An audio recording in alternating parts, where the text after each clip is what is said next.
À Fleurus, le bourgmestre Jean-Luc Bormans a fait le point ce matin tant sur les actions qui ont déjà été menées depuis l'installation du collège que sur les projets qu'il compte développer dans les prochains mois.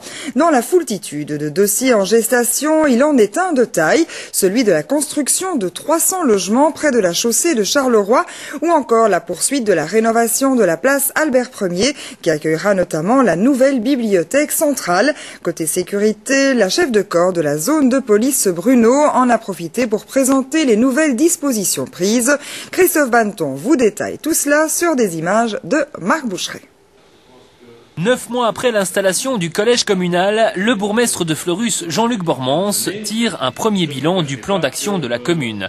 Une évaluation qui pourrait paraître prématurée à l'entame de cette législature, mais le bourgmestre fleurusien affirme vouloir jouer la transparence et la proximité. Je dis, il faut un bilan régulier. Il faut que la communication passe régulièrement avec les concitoyens pour montrer un peu comment, pas à pas, étape par étape, mais nous allons à leur rencontre, comment nous les écoutons et comment nous essayons aussi de rectifier des tirs qui sont mal dirigés parce que nous ne sommes pas infaillibles. Le logement, un point important à Fleurus en ce début de législature, puisqu'un grand projet initié par un investisseur privé devrait faire sortir de terre d'ici peu environ 300 logements sur des terrains d'une superficie totale de 20 hectares à proximité de la chaussée de Charleroi, au lieu dit les Champs-Élysées. Une partie de ces logements seront des résidences-services pour personnes âgées.